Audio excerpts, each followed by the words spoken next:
Apocalipse, capítulo de número 5. Quem encontrou, diga amém. Está escrito assim: e vi na mão direita do que estava sentado sobre o trono um livro, escrito por dentro e por fora, selado ele com 7 selos. Vi também um anjo forte bradando com grande voz: quem é digno de abrir o livro e de romper os seus selos? E ninguém no céu, nem na terra, nem debaixo da terra podia abrir o livro e nem olhar para ele.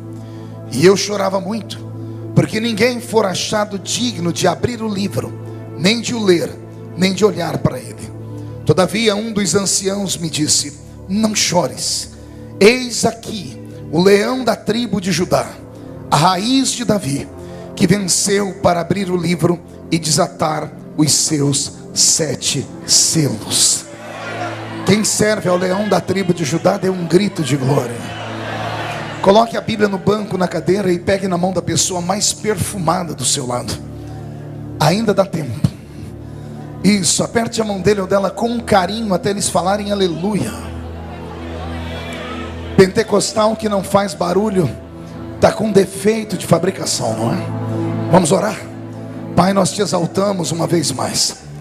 Louvamos ao Senhor pela vida do Valcir e da Dione, que vem encantando o coração da sua igreja há anos. E nesse 8º CD, Senhor, presentei uma igreja trazendo um profeta. E eu quero ser profeta nesta noite de verdade. Na medida, Senhor, em que eu estiver ministrando a sua palavra, o Senhor tem liberdade para curar, para batizar com o Espírito Santo e para salvar as almas que vieram a esta reunião. Senhor, antes que eu comece a ministrar a sua palavra, cerque esta igreja com a sua presença. E num raio de 5 quilômetros, onde houver um demônio alojado, eu dou a esses demônios segundos para sumirem de Criciúma, porque se não sumirem, serão queimados pelo poder da sua glória, que aqui será derramada.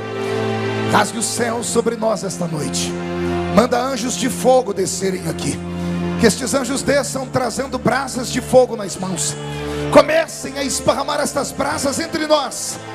E onde houver um crente cheio do Espírito Santo, pega ele nesta noite, Jesus, e mostra o caminho da verdadeira e poderosa adoração.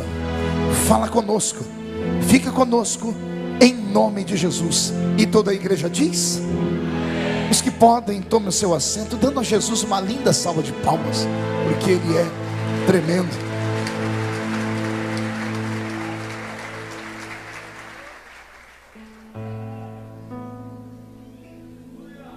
Graças a Deus. Querida igreja, noiva do Cordeiro, simpatizantes da nossa fé, amigos que vieram de perto, de longe, os que estão aqui na nave da igreja confortavelmente sentados, os que estão nos outros departamentos, parece que existem outros lugares da igreja onde os irmãos estão assistindo pelo telão, até lá fora uma multidão. Eu tenho uma palavra para você: não importa o lugar onde você está, o que importa é que você esteja no lugar mais seguro do mundo, que é a presença do Deus eterno, no centro da vontade de Deus. As pessoas que nos assistem pela TV, se puderem neste momento pararem todos os seus afazeres e prestarem atenção nesse pregador, eu tenho certeza que Deus vai mudar a sua história nessa noite.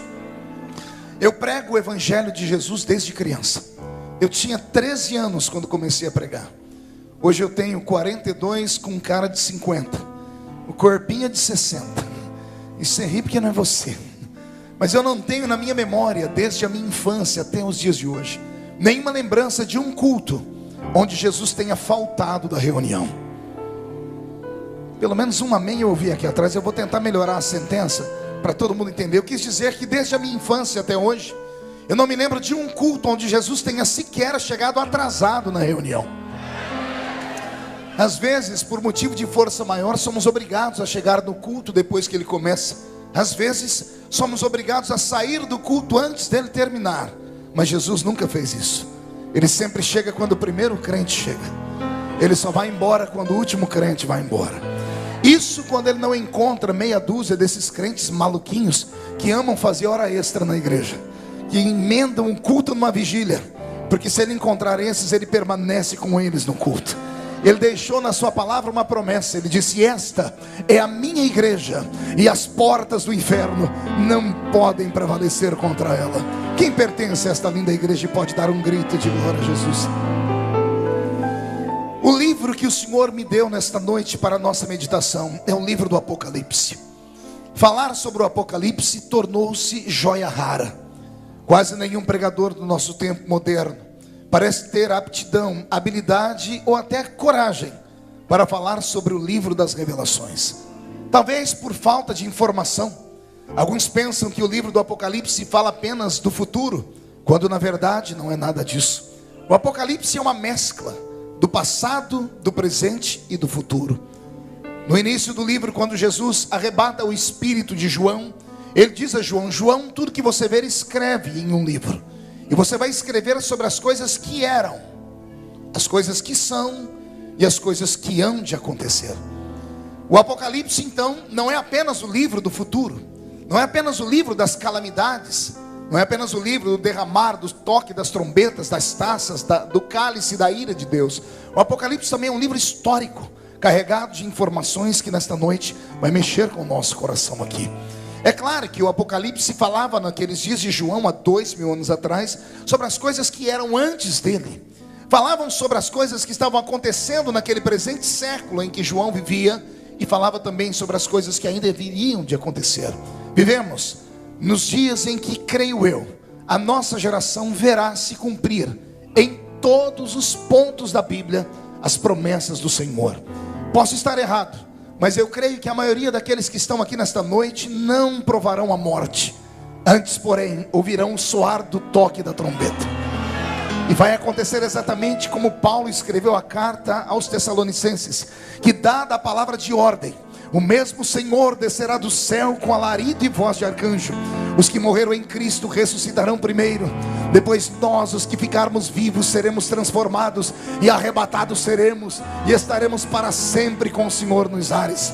E se a trombeta fosse tocada neste exato momento, e daqui desta igreja em Criciúma só 2 crentes fossem arrebatados, eu tenho certeza que o primeiro sou eu. Quem é o segundo? Deixa eu ver. Então dá um grito mais alto do que esse para incomodar o inferno. Eu fico imaginando, se Jesus voltasse agora, quantos de nós subiríamos de verdade? E eu falo isso pela expressão facial da igreja, falo isso pela maneira como a igreja se porta numa reunião como essa. É claro que tem alguns que estão adorando ao Senhor em espírito e em verdade. Já vi olhos aqui lacrimejando, vi lábios balbuciando palavras ininteligíveis, que nós chamamos de línguas estranhas. Mas também percebi pessoas que parece que não sabem onde estão, pessoas que estão completamente absortas e perdidas, pessoas que só estão aqui neste momento porque olharam para trás, não tem como sair, porque o ambiente está carregado. Mas se pudessem, já teriam ido embora há muito tempo, até porque o demônio das 9 horas já começou a operar. Mas eu gostaria que você entendesse que Deus te trouxe hoje aqui, porque Ele quer te dar um puxão de orelha daquele tamanho, e que quando esse culto terminar, você vai dizer assim: muito obrigado, Senhor, por eu não ter saído daqui. Você crê nisso? Então dá mais um grito de glória a Deus. Olhe para o irmão do seu lado e diga para ele: está preparado para uma viagem? Diga: é uma viagem só de ida para dentro do coração de Deus. Querida igreja, o livro do Apocalipse, no capítulo 5, traz uma revelação eterna. Pela primeira vez na história, há dentro do céu um homem, pelo menos um homem que tem coragem de contar para nós as coisas que ele viu. Houve outro homem na Bíblia que foi ao céu também, e ele, quando resolveu escrever a carta à igreja, que ele achou que podia receber essa revelação, ele resolveu não contar que era ele mesmo. Teve medo de que as pessoas o oprimissem para saber sobre as coisas que ele viu no céu. E pelo seu intelecto, pelo seu preparo, era um grande advogado.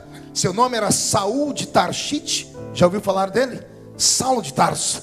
Saulo de Tarso foi até o céu, e ele contou para a igreja de Corinto que, chegando lá, não colocou ele como sendo homem. Ele disse: eu conheço um homem que, se no corpo não sei, fora do corpo também não sei. Foi até o terceiro céu e ouviu coisas inefáveis que não é lícito aos homens contar. Como o Senhor levou esse não teve coragem.